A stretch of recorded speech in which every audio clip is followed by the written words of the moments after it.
They say death is the great equalizer. They were wrong.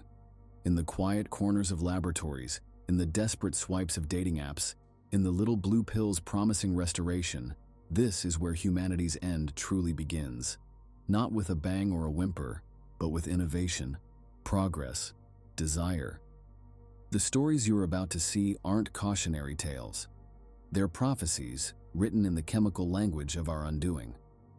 3 paths to the same abyss, where consciousness persists, but humanity doesn't. Where the line between life and death blurs into something hungrier. We've always feared the shambling dead, the mindless hordes beating at our doors. But what if the real horror isn't mindlessness, but minds intact? What if the transformed remember who they were, know what they've become, and still can't stop their hunger? What if they're still in there screaming? Watch if you dare, but remember, some appetites can never be satisfied. And in the spaces between life and death, between connection and isolation, between cure and disease, something is waiting. Something forever hungry. Welcome to the aftermath.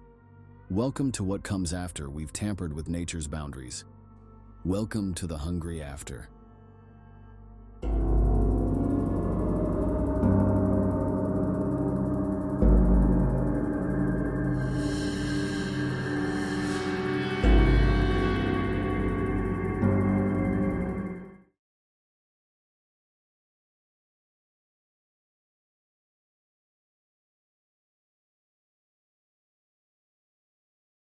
I guess I should start by saying I never intended for any of this to happen. That's what everyone says, right? But it's the truth. I was just a neurologist with too much ambition and not enough oversight. The Department of Experimental Medicine had given me a blank check after my proposal on neural pathway restoration. They wanted soldiers who could recover from catastrophic brain injuries. I wanted to push the boundaries of death itself. The lab they set up for me was in the basement of the Meridian Research Facility, 5 floors underground.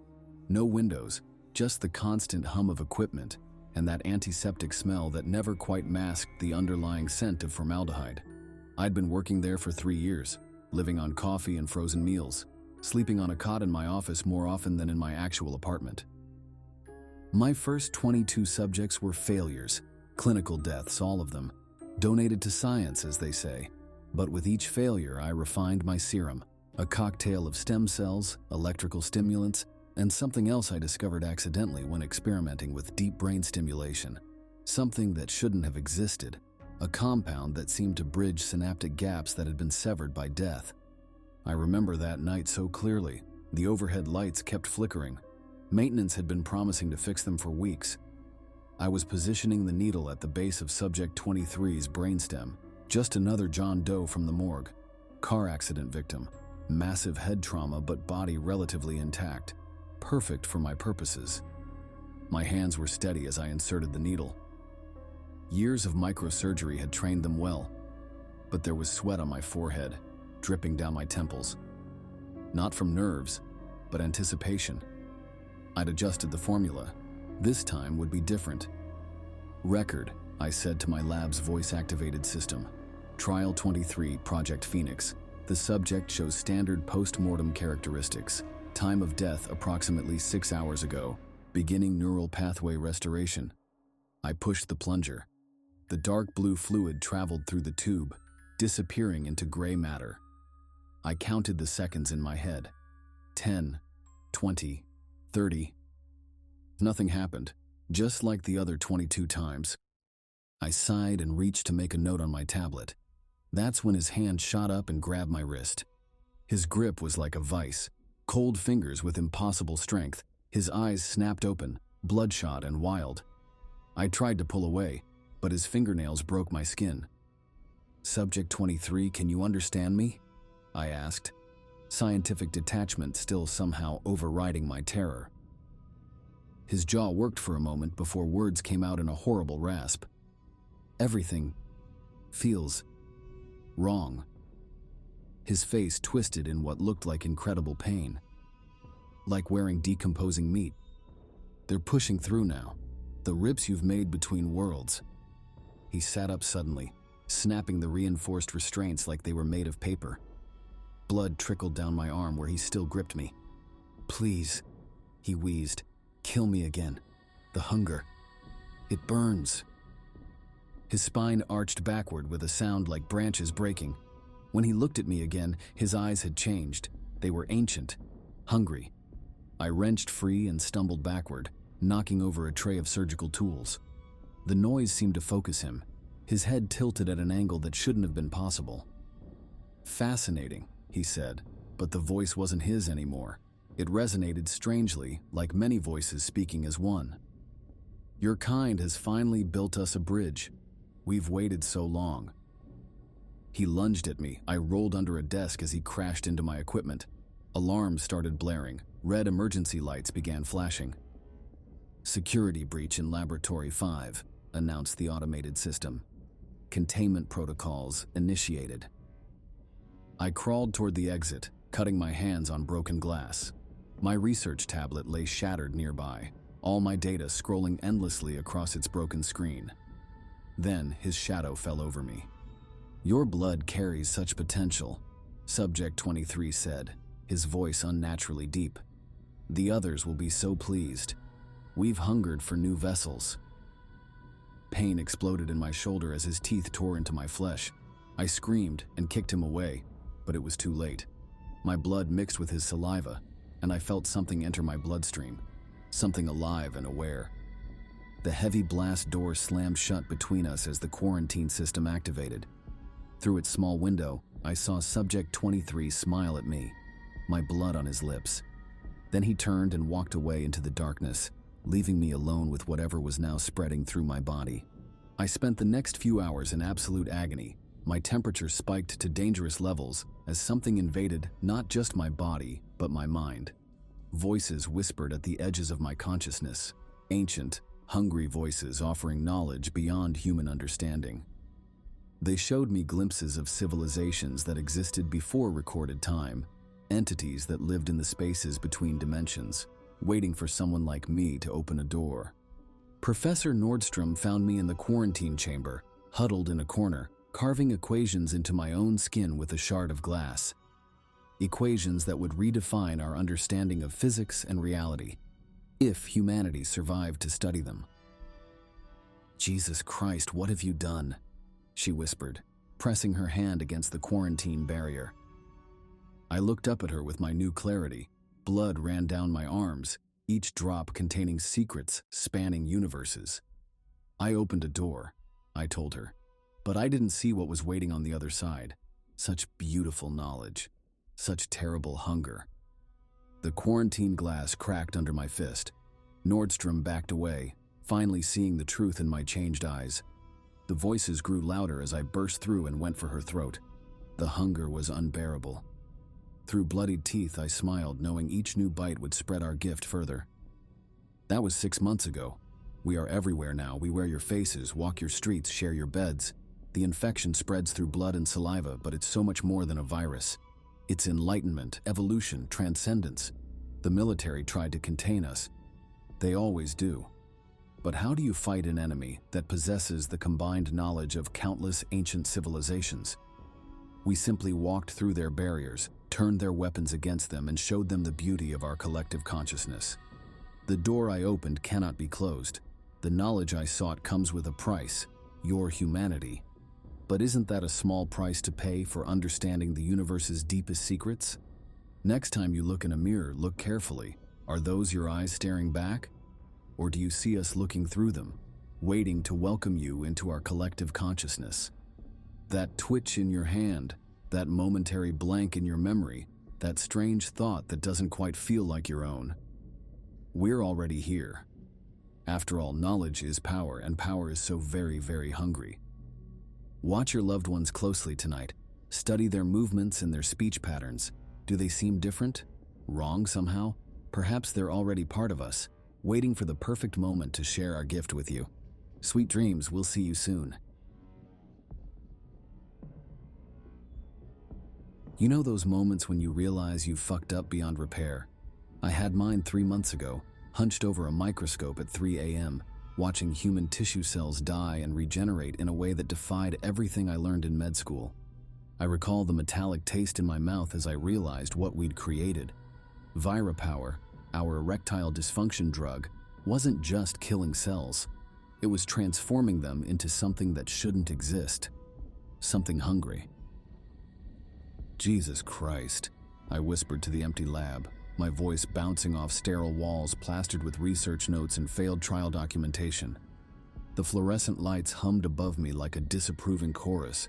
6 pharmaceutical giants had passed on our proposal before Novacorp threw money at us. Now I understood why. We weren't curing impotence. We were creating monsters. I reached for my phone with trembling hands and called the one person I'd sworn never to speak to again. My ex-husband, Ethan. "The cells aren't dying normally," I said when he answered, skipping any greeting. "They're transforming, developing consciousness beyond death. And they're hungry, Ethan. The affected tissue shows signs of wanting to consume living cells." He arrived within the hour. 4 years since our divorce, since he'd chosen corporate profits over ethical boundaries, but some emergencies transcend personal history.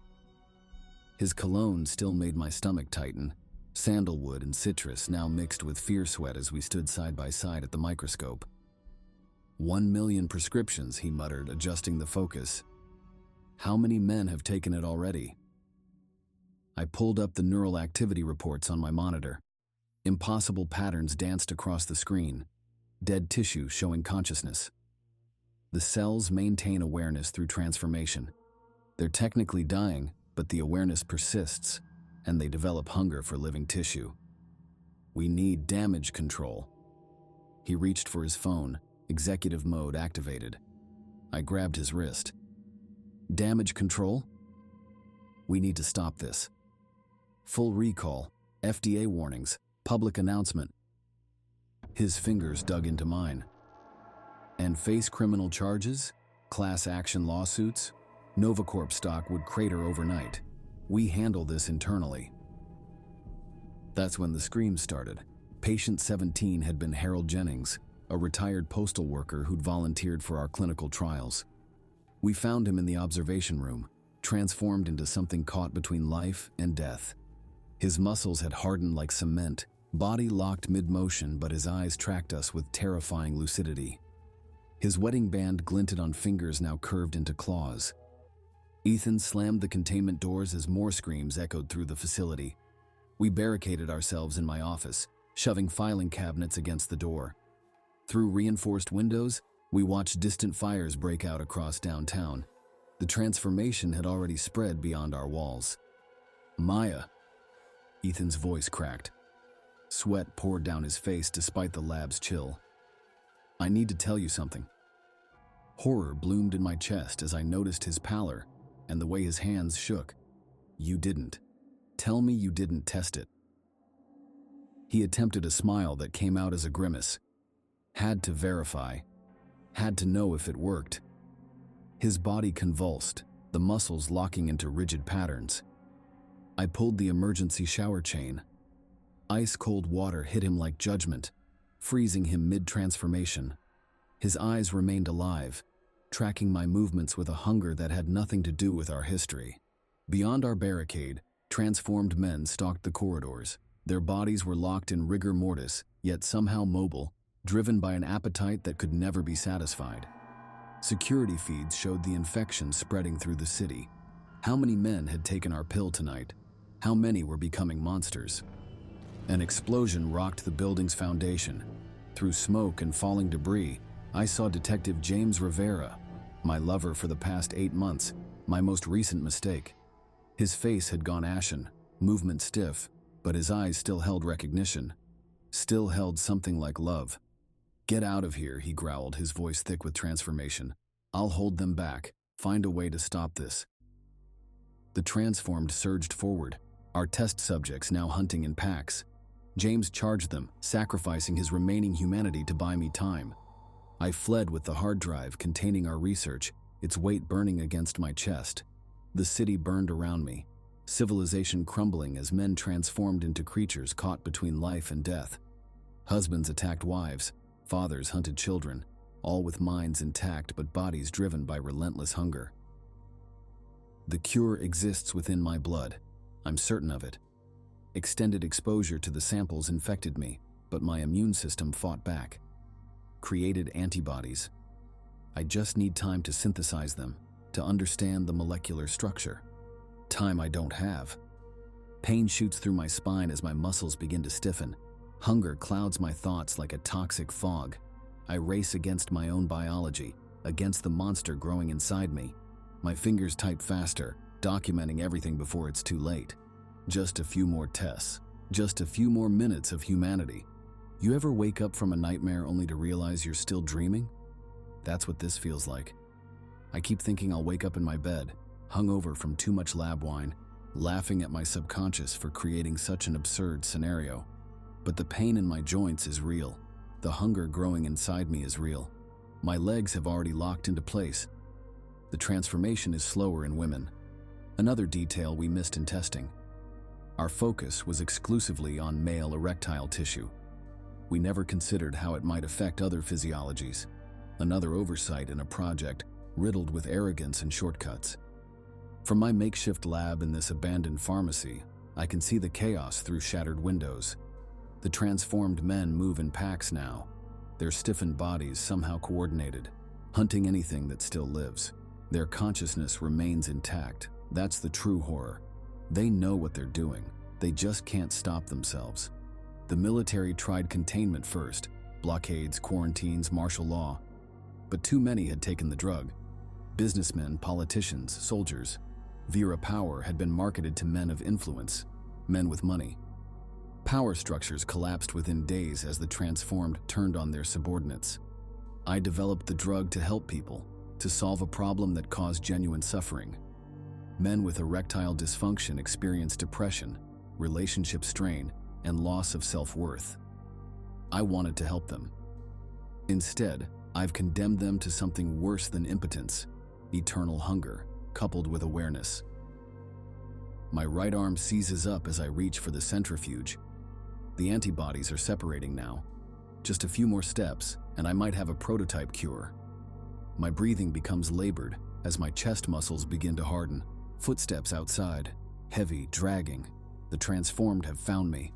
The door splinters open. Ethan stands there, his body frozen in death rigor, his eyes alive with hunger and recognition.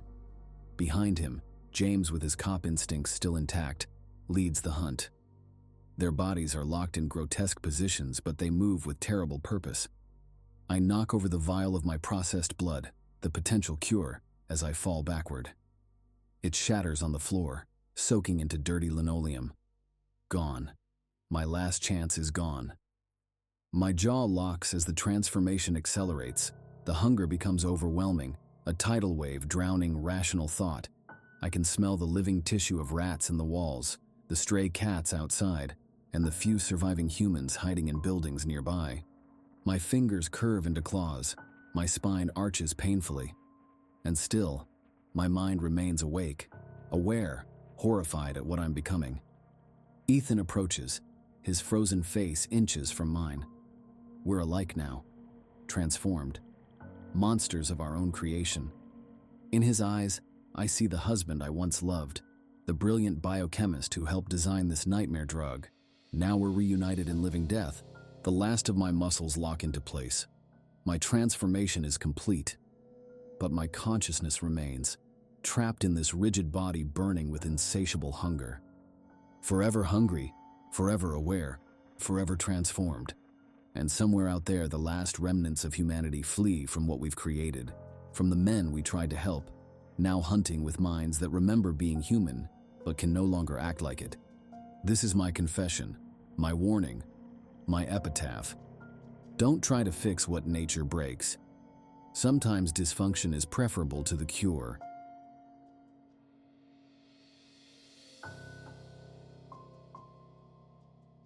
My finger hovered over her profile on Kindred. Maya's smile was too perfect, her eyes cutting through the screen with calculated intensity. After 8 months barricaded in my high-rise apartment, while the infected ravaged Portland, loneliness had become my closest companion. The dating scene had dwindled to scattered groups of survivors, most too broken for any real connection. I should have remembered my years as a detective. Perfection is always hiding something, The precinct map taped to my wall tracked infection clusters across the city, blue thumbtacks marking unexplained disappearances that multiplied each week. 17 years with a badge taught me patterns never lie. The virus had transformed our world into a strategic hellscape. Traditional infected we could handle, shambling, decaying, predictable. Then the mutation started, turning the infected into something that hunted with military precision. My partner Danny spotted it first. "James, these attack patterns are deliberate," she'd said, spreading case photos across my desk last month. "They're using tactics. These aren't mindless infected anymore." The images showed entire survivor communities vanished overnight, buildings empty except for methodically placed bloodstains suggesting coordinated attacks. Maya's profile broke through my defenses. 6 photos, strategically crafted, dancing in a crowded bar from the world before, her movements promising release from tension, rock climbing, showcasing strength and fearlessness, reading in a sunlit window, suggesting depth and quiet intimacy. Her bio was minimal but effective. "Tomorrow isn't guaranteed. Let's make tonight mean something."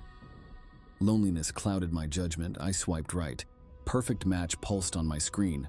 Her message appeared seconds later. "Hey stranger, Monarch Hotel, room 1217, 10 p.m. Don't make me wait." Danny's warnings echoed through my head. 4 cases this month of dating app users disappearing from supposedly secure zones. Bodies were discovered days later, throats torn with surgical precision. No survivors, no witnesses, no evidence worth shit. Dating apps had become perfect hunting grounds for creatures who understood human desperation. The Monarch's lobby stank of mildew and abandoned hope. Broken light fixtures cast jagged shadows across the water-stained carpet, while weak moonlight filtered through boarded windows. My Glock pressed reassuringly against my side, extra magazines weighing down my jacket pockets. In my breast pocket, a vial of experimental treatment Danny had insisted I take. Insurance, she'd called it. Standard containment protocols felt like jokes tonight. A figure appeared at the end of the hallway, silhouetted against emergency lighting. My heart raced as Maya stepped forward. Her face matched her profile perfectly, but makeup couldn't quite conceal the ashen quality of her skin. Her eyes gleamed with predatory intelligence. "Detective James Riley." Her voice filled the empty corridor, each word hooking into my mind. "I've been expecting someone like you. A hunter becoming prey. How appropriate. Your files on our activities were quite thorough." Cold hands gripped me from behind before I could reach my weapon. Her voice somehow froze my muscles, stripped away resistance. The treatment vial in my pocket might as well have been on Mars. "Such carefully constructed dating profiles," Maya said, moving closer. "Humans project confidence while hiding desperate isolation. Dating apps make hunting effortless. People so starved for connection, they override basic survival instincts." Her mouth stretched into something resembling a smile. "But you, a detective with tactical training and investigative skill, your mind will accelerate our evolution beautifully." My phone lit up with a notification, a message from Maya. "Feeding time. Welcome to the network." Fever dreams blurred together as foreign DNA rewrote my cells. Nylon restraints cut into my wrists while I watched others transform. Ordinary people lured by dating profiles, mutating into something beyond human. We retained our minds, memories, and skills. That made us valuable to the collective. Maya observed my transformation with clinical interest. "The more isolated they are, the more receptive to integration," she noted, checking my vitals with frigid fingers. "Your self-imposed isolation makes you ideal for conversion." Her story emerged in fragments during my change. Dr. Maya Sullivan, former DARPA researcher studying neural networks and hive consciousness for military applications. When the virus appeared, she recognized its potential and voluntarily infected herself, fighting to maintain cognitive function while embracing evolution. Now she used dating apps to identify prime candidates for integration. Danny found me as humanity slipped away. She'd tracked my phone after I missed our daily check-in. My partner stood in the doorway, service weapon raised with shaking hands, horror washing over her face seeing what I'd become. I tried warning her to run, but only managed guttural sounds. She hesitated a second too long. My enhanced strength propelled me forward. My teeth penetrated the flesh. I infected my closest friend while my fading humanity screamed silently. Her tactical knowledge would strengthen the network. Maya observed from the corner. Satisfaction was evident in her posture. The collective strengthens. Each mind we integrate brings new capabilities and new perspectives. Soon we reach critical mass. The vial of treatment lay forgotten, crushed under Danny's convulsing body. It wouldn't have worked anyway. This wasn't infection. It was advancement. Now I hunt through dating apps using detective instincts to select targets. Each conversion strengthens our network. Danny coordinates tactical operations, and her strategic knowledge is amplified through our shared consciousness. We organize hunting parties across city limits, staying ahead of containment efforts and expanding through digital connections. My phone illuminates with a new match. Their profile radiates isolation no filter can hide. Solo travel photos masking years of loneliness. Career achievements conceal emotional emptiness. They're perfect for integration. I send my lure, looking for someone real in this broken world. Their response appears instantly. God, yes, I'm tired of facing everything alone. Perfect, predictable prey. My cold fingers type a meeting location as hunger pulses through my modified veins. Another victim approaches our trap. Another mind for the collective. Another step toward humanity's replacement. My reflection catches in shattered glass, pale skin luminous in darkness, makeup concealing death gray complexion. Carefully crafted photos designed to ensnare lonely hearts. A predator's smile mistaken for salvation by desperate souls. The dating apps keep finding matches. Lonely humans seek connection through glowing screens, finding evolution instead. Their profiles tell such beautiful lies. Like mine, swipe right for transformation, match, forever. Each new connection strengthens us. Each lonely soul joins our perfect network. In the end, humanity's greatest vulnerability wasn't the virus. It was the desperate need to escape solitude with a single swipe. Tonight, thousands of phones glow in the darkness. Thousands of matches were made. Thousands of traps are set.